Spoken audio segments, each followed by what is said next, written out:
This is a video from section 5.3. We're going to look at the fundamental theorem of calculus part 2.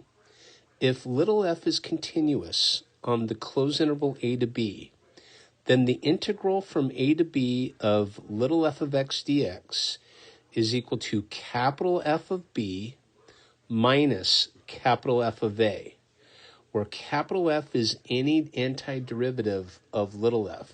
So in other words, if I take capital F's derivative, I should get little f back. Now, very important result, okay?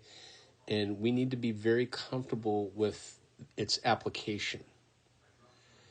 So, with that, we're going to do some examples. The directions say to evaluate the integral.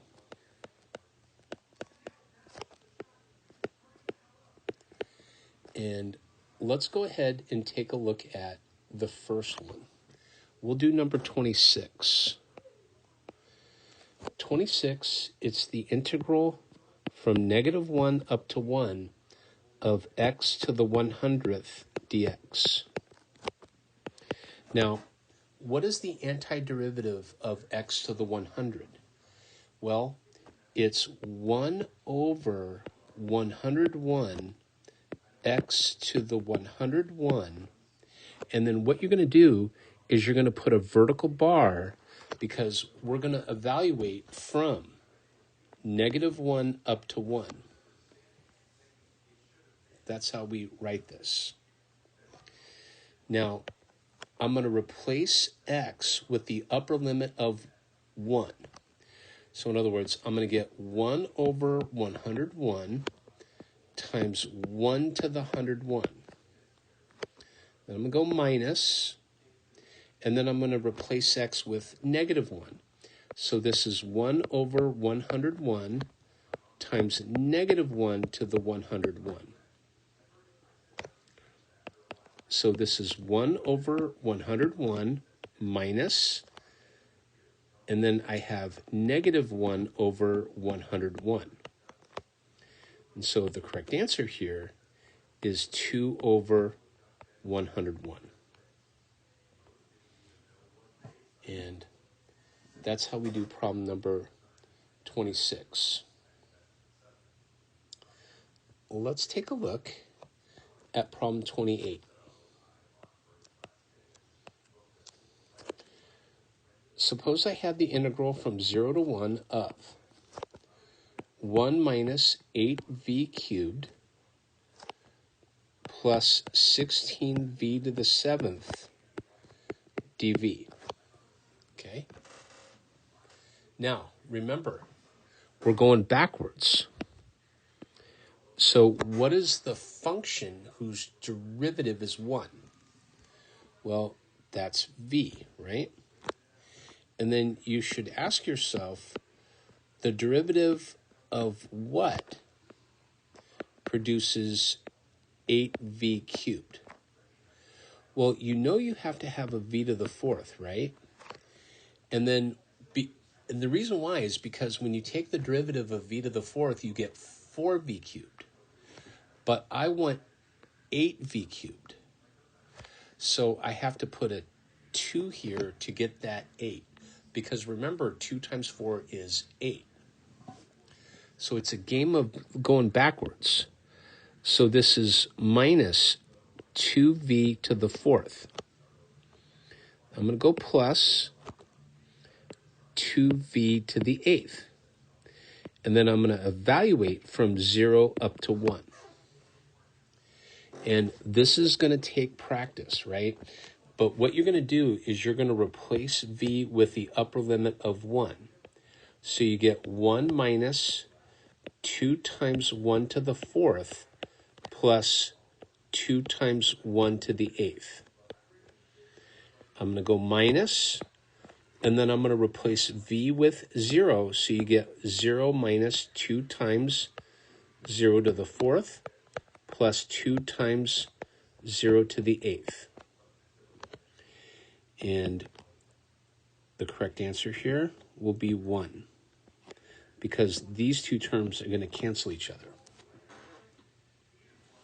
And that's how you do problem number 28. Let's take a look at problem number 30. So problem 30, you have the integral from 1 up to 8 of x to the negative 2/3 dx. Okay? Now, negative 2/3 plus 1 is going to give me 1/3, right? So I know I need an x to the 1/3, right? But the derivative of x to the 1/3 with respect to x will have a 1/3. And I don't want that 1/3. And so to counterbalance, I multiply by 3. Okay? And I'm going to evaluate from 1 up to 8. So this is 3 times 8 to the 1/3 minus 3 times 1 to the 1/3. So you notice how I evaluated the antiderivative at the upper limit, evaluated the antiderivative at the lower limit, and I subtract. Now this is 3 times 2 minus 3 times 1, and the correct answer here will be 3. And let's do problem number 32. Suppose I had the integral from 1 to 3 of 1 over z squared plus 1 over z cubed dz. Now, if it helps, right, we could write this as the integral from 1 to 3 of z to the negative 2 plus z to the negative 3 dz. From here, this is z to the negative 1 divided by negative 1 plus z to the negative 2 divided by negative 2. And I'm going to evaluate from 1 up to 3. But I'm not a fan of negative exponents, so I want to get rid of them as soon as possible. So I'm going to write this as negative 1 over z minus 1 over 2z squared evaluated from 1 to 3. And we want to be careful here because this is where we start to deal with lots of fractions. Okay, and then you just have to be careful when trying to simplify, which I will expect you to simplify. So this is going to be negative 1/3 minus 1 over, right?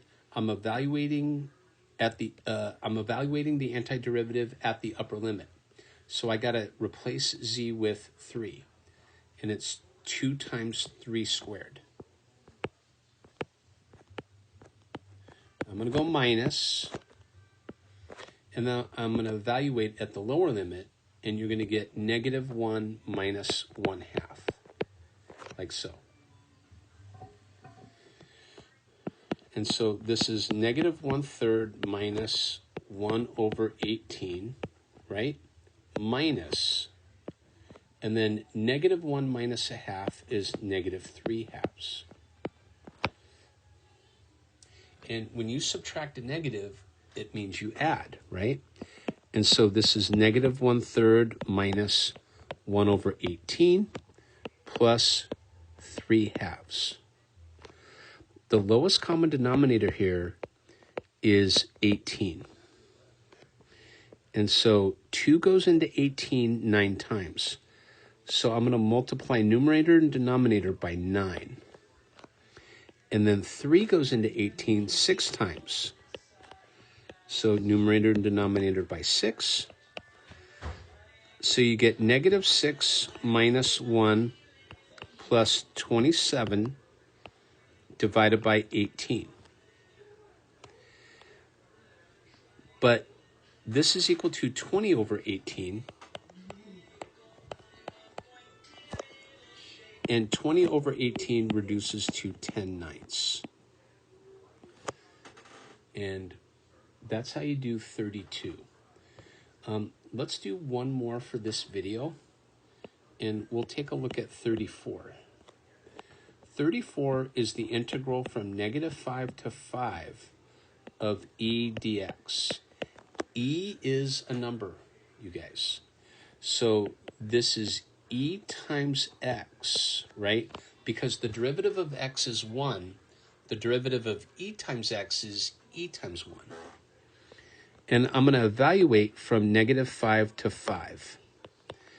So this is 5e minus, right? I just replaced x with that upper limit of 5. And then I'm going to subtract -5e. But if I take 5e and subtract -5e, I'm going to end up with 10e.